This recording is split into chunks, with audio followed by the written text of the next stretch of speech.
The previous videos talked about how to ask and formulate and develop over time a research question. Research questions are a way that we keep things on track, particularly useful in collaborations. It's a way of bringing to the surface kind of implicit assumptions of one's own scholarly interests, one's own epistemic stance. A critical part of answering a research question, at least in humanities analytics, is the discovery and analysis and discussion of what we're going to call patterns. Pattern analysis, pattern recognition is a key part of an investigation into humanities analytics, meaning a key part of how we can unfold and investigate traditional profound questions in the humanities using new mathematical and technological tools. So this series of videos, this lecture, will talk about four things. First, I will tell you at least an operational definition of what patterns are. Secondly, I'll introduce the idea that patterns can be a bridge between the humanities and sciences. I'll talk about a key aspect or sort of challenge in using patterns to answer humanistic questions, and in particular, the problem of the way in which an abstract representation of a pattern relates to the substantive lived experience of whatever instantiation that pattern has in the real world. And finally, David Kinney, as a philosopher in this case, will introduce patterns from a more philosophical perspective. So, all right, definitionally, what are patterns? This is, for us, a functional one. Patterns are habits of thought, speech, and action. So a pattern would be, for example, how people talk about excellence, to use our academic blurb research question from before.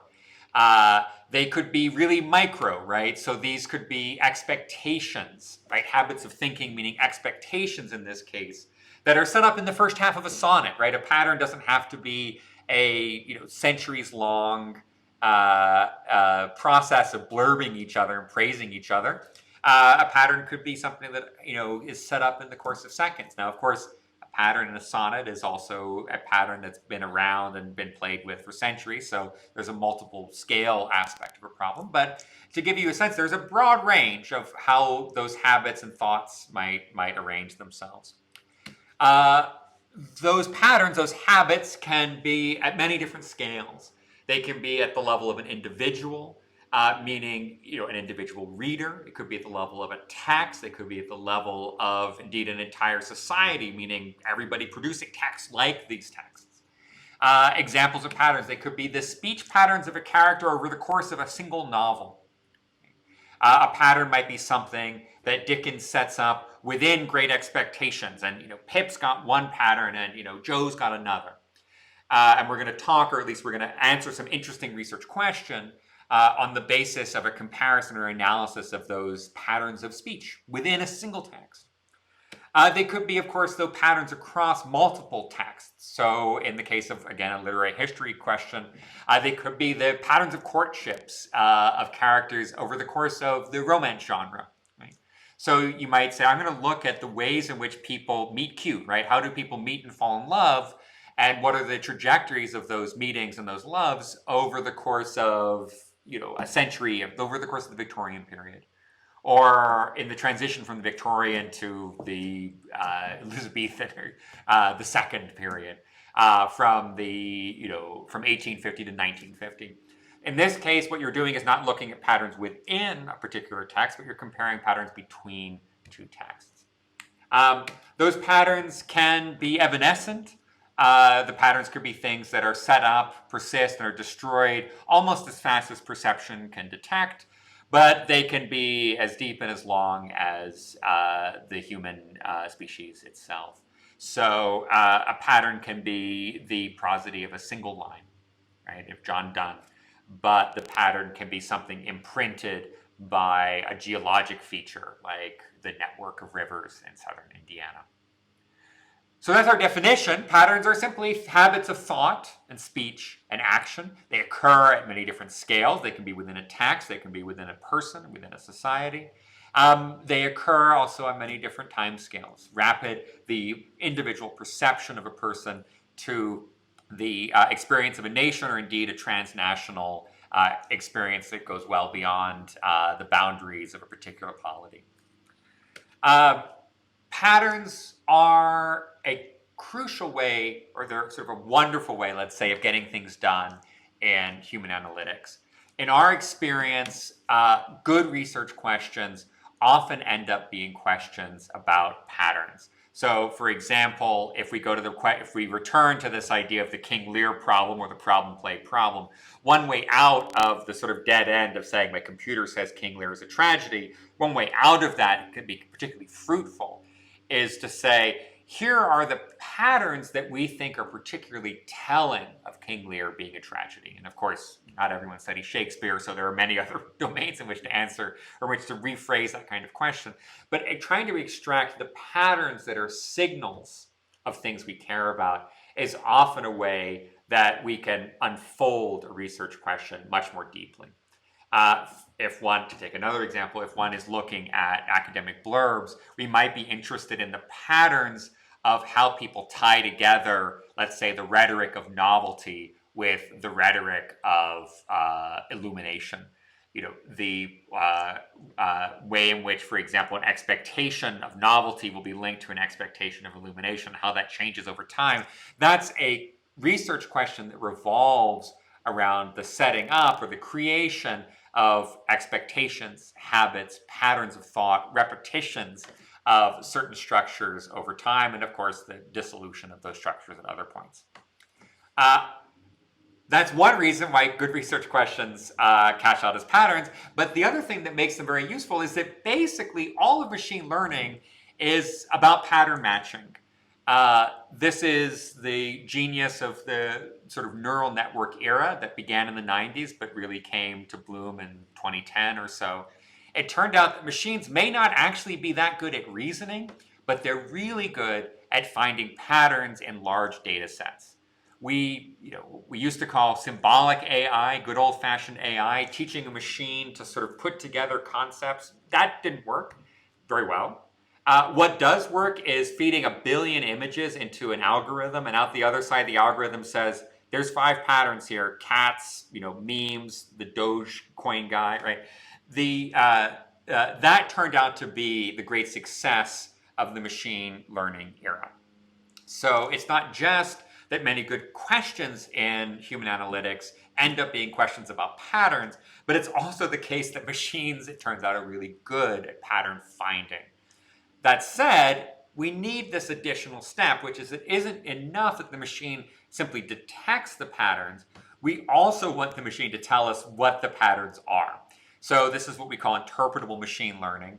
It's a way of, or what we need to be able to do, is not just to have the patterns detected, but for those patterns to be thematized, made explicit in such a way that somebody in the humanities can actually get some scholarly work done with them. So again, an algorithm, let's say trained to recognize Shakespeare tragedies, we want that algorithm not just to be able to find the patterns, which turns out is hard, but also to tell us what the patterns are. Generally, your friend who works at Facebook is really good at building a machine to detect patterns, not so good at having the machine tell you exactly what those patterns are. That tends to be the challenge, and it's one of the things that David and I are going to wrestle with and help you get better at, or at least introduce you to the problem of. Right. This course, everything that we're going to do is focused on text. We're interested in finding patterns in textual materials. These can be novels, newspaper ads, and everything in between. That said, there's patterns everywhere, right? So there's geological patterns, there's patterns of trade, there's economic patterns. These are sort of basic things, habits of who I tend to give money to. These are habits of who I tend to visit simply because it's easier to go downstream than up, right? These are patterns imprinted not through language, not through symbolic written systems or spoken systems, but simply through the materiality of life, right? This is, Brodell's longue durée of history.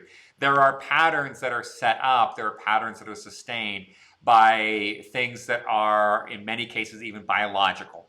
We're not going to talk about those kinds of patterns. Another crucial example of patterns that we're not going to talk about are visual patterns. So a piece of work that was done recently in cognitive science, I would say is a classic example of humanities analytics, published in this case not in the Journal of Art History, but in a Journal of Cognitive Science. This is work by Helena Mitton, Dan Sperber, and Mikloj Hernik on gaze direction. So an analysis of a large number of visual representations, paintings, in terms of where the directions of gaze that people have in the paintings change and evolve over time.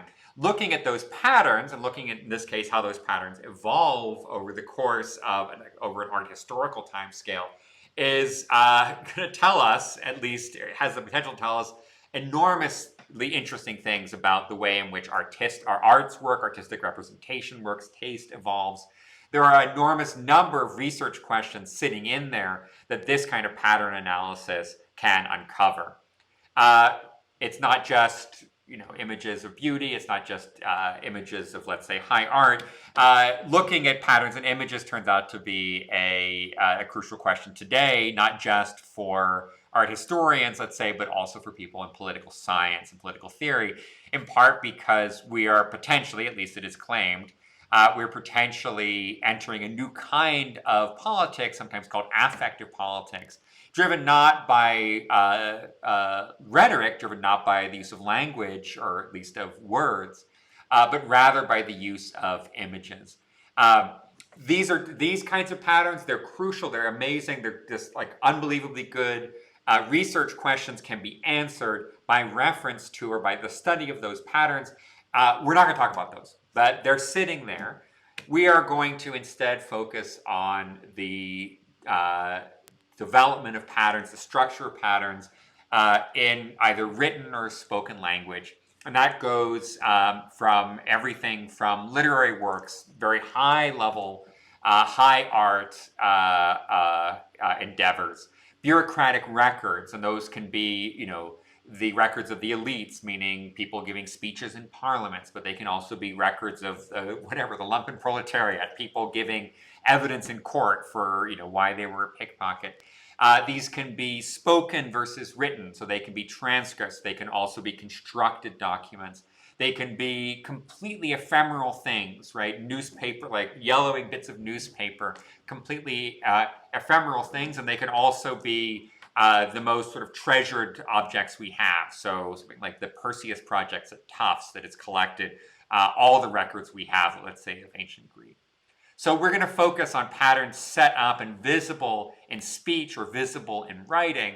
Of course, one of the underlying hopes here is not just that we'll learn about how writing works, not just that we'll learn how speaking works, but that we'll also get a sense of what's going on in people's heads. We, in many cases, are interested in writing not just because we're interested in the ways in which these particular patterns of black ink tend to co-occur with each other, but what that's telling us about how people are thinking. It's interesting, one can study Jane Austen simply on the basis of how she uses the definite article. But what we're often interested in fundamentally is the clues that her writing, let's say, gives us to what's going on for a reader, what's going on for a society, what's going on in the reception of that work, or what's going on in the experience of that work.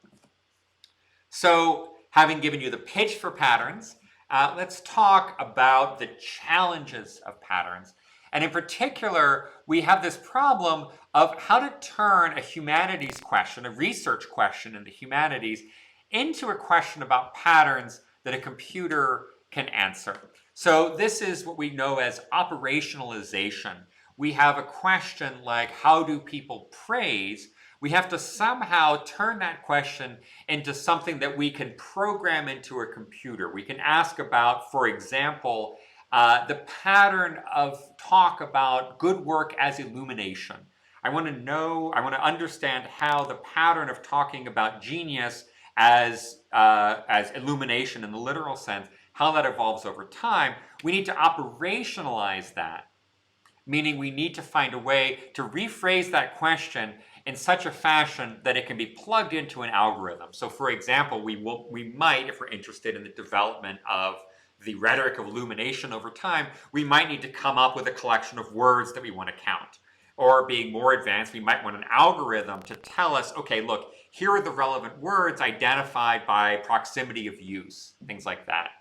So operationalization is this crucial step where we go from a humanities questions about patterns into a more mathematized, more sort of in some sense simplified, but it often ends up being more laborious to write down, sort of dumber, less interpretive version of that question. Of course, there's an enormous amount of interpretation that goes from the human readable question into the machine readable question. That interpretation goes by this name operationalization. We want to operationalize a soft question into a hard one. We want to operationalize the extent to which people talk about illumination to praise somebody into the fraction of time, let's say, the fraction of blurbs in which an illumination word occurs. So those are both patterns, but one pattern is one that potentially a machine can get you leverage on. Another challenge we have is this question, okay, we might find a pattern, right? The machine might notice a pattern, but is that pattern really there? Is it actually something that is a true driver of the phenomena? Is it a fundamental thing? Or is it sort of accidental? It's just like an epiphenomenon. It's something that is sitting there, but simply by accident, simply for a reason that might not be that interesting. We saw an example of this, what we call validation problem, when we talked about the Asch conformity experiment. We also have questions like, for example, say the rhetoric of illumination in blurbs becomes more common, so the pattern is increasing over time. That may simply be because, for example, the length of a blurb on the back of a book has gotten larger or longer, and those reasons could have nothing to do with the rhetorical question themselves.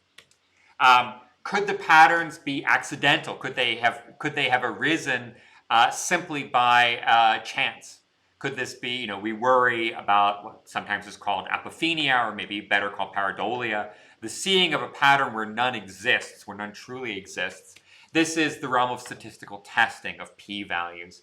There is finally, of course, the challenge not just of detecting the pattern, or rather operationalizing, detecting, validating, and testing for significance, but finally also for interpreting it, for bringing the mathematized version of the pattern question back into something that is readable by a human. And this often ends up being a question of visualization. You may have 37 patterns that you're tracking. In some cases, you may have hundreds of patterns. You yourself may be able to grasp each of them in isolation, but very often the number of patterns is so large, the structure of the patterns is so complicated, that there's a whole separate challenge of how to represent and visualize those patterns to yourself, to your colleagues, and then finally to the people, the scholars who are going to read your work at the next stage. So these are challenges. There's also, finally, this question or this problem. In some sense, for many people, it's a show-stopping problem of what we might call the lived experience of patterns. So what do we mean by that? Well, roughly speaking, the patterns that come off a machine are sort of cold, right? They have a mathematical generalizable form, and yet experience is never given to us as mathematical or generalizable, right? Every experience is unique. It's a complex of things that in some way is irreducible. And usually, very often, what we care about fundamentally as human beings is that hot experience. But an analysis, a computational analysis, usually ends up having a very different form. There seems to be some kind of gap between what the machine gives us, the quasi or scientific account the machine gives us of what's going on, and the experience of encountering the object itself in the world. Right? In a way, it's a little bit like the qualia problem that Thomas Nagel brought up years and years beforehand. There's some gap here, and while in many cases humanistic scholarship in part being partly an experiential thing itself goes beyond this, or at least tries to square this circle, in the human analytics case, it's often brought to the fore. So just here's an example of a cold pattern, right? Or sort of a cold answer that comes from a research question. This pattern, pattern 67 appears this many times plus or minus, right? It's roughly 1.7 times more often in the second half of the novel than the first half, right? So this is something that might come out of a humanities analytics project. And in a way, everything, so far so good, right? But there's some next thing that needs to happen. We have to somehow make this answer visceral, relevant to the original question, which was probably far more, let's say, hot than this cold answer we've been given.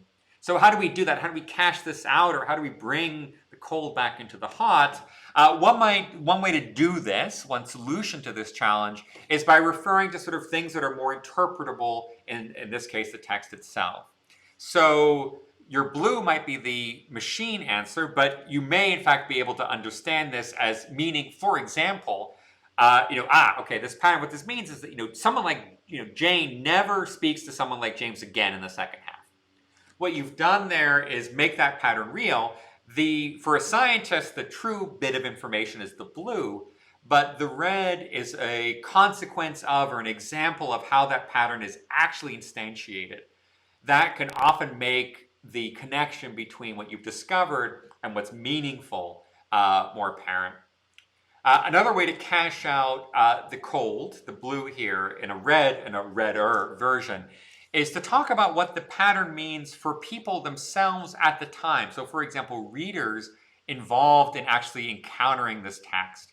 So, for example, a pattern you might cash, or one way to cash out a pattern is to say, what I've told you about these patterns in this archive I have here, what it means is that somebody who relies just on these signals can distinguish a female author from a woman author almost 90% of the time.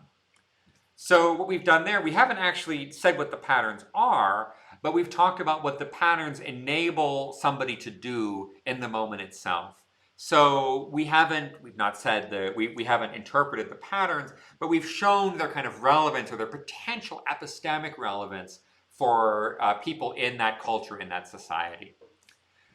Finally, and this is often the sort of most media-friendly way to take a cold pattern and make it hot, is to look at the sort of cache value. Sometimes we think of this as finding the dependent variable. So you've discovered these patterns, you've told people what they are, and so on. We've got patterns 1 through 7. But then you say, okay, look, why do I care? Well, pattern 7, if a novel has pattern 7, it's twice as likely to be a bestseller. And again, we haven't told you what the pattern is. In this case, we haven't even cashed it out epistemically. We've just said this pattern, care about this pattern. You're going to like this pattern. It's going to matter to you because it's predictive. It's associated with an obviously relevant thing. It's hot because bestsellers are hot.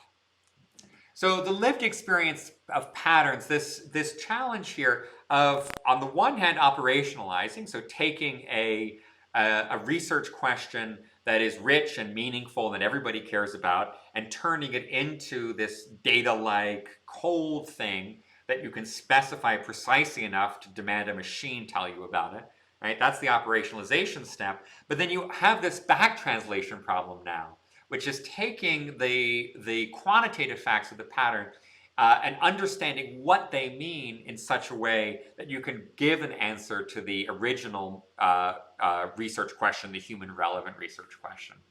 One of the awful things is sometimes you get the cold answer, but you don't get the hot answer. So you may get a statistically significant result, right? You may get something that a scientist would regard as it's a fair cop, right? You have a legitimately strong signal, but it turns out what that signal is not interpretable, meaning it's not something that makes sense to us in terms of the experience of the document itself. It's something that may be beyond the capacity of any participant to distinguish. So, it might be a strong pattern, but one that's too subtle for it to be plausible that anybody notices. And it may, in the end, have no cache value. So the pattern may be there, it may be strong, statistically significant, but it actually sort of gets nothing done. In those cases, it's a bit sad, but you have failed to answer your research question. You have gotten a cold answer that may be scientifically valid, but you have yet to translate this into something that makes a scholarly contribution. So where are we at the end of this? I've given you a very rough introduction and definition of what a pattern is. cashed out as or talked about in terms of habits of thoughts, things that replicate from one moment to the next, things that have some kind of continuity, and of course, some kind of broken continuity in some cases. That very rough definition of a pattern philosophically sweeps all the interesting things under the rug. What is a pattern? What is a regularity? What's not a regularity? What is presence? What is absence? What should we expect? How do expectations get set up? We swept it all under the rug. That's fine. We're interested, if you have a sense of what your habit, your regularity is, you know what a pattern is in your domain. I've then talked to you about why patterns are so useful for answering research questions in humanities analytics. Patterns are everywhere. They're, I would say, a conceptual foundation for the humanities, but being explicit about patterns often allows you to take advantage of the technological, statistical, scientific progress that's been made, simply because a lot of the scientific, technological, and statistical progress that has been made is about pattern recognition. Machines are really good at finding regularities. All you have to do, of course, is figure out, on the one hand, how to turn your question about regularities into a question about regularities that a machine can answer, and, on the other hand, backing that answer out into an original humanities scholarly question. You take your question, you operationalize it so that you're looking for patterns that the machine can help you with. At the end, you take those patterns, turn back around, and make them understandable to a fellow scholar, and in doing so, one hopes, make an advance in our understanding, our reflection on a text, a historical period, an artifact.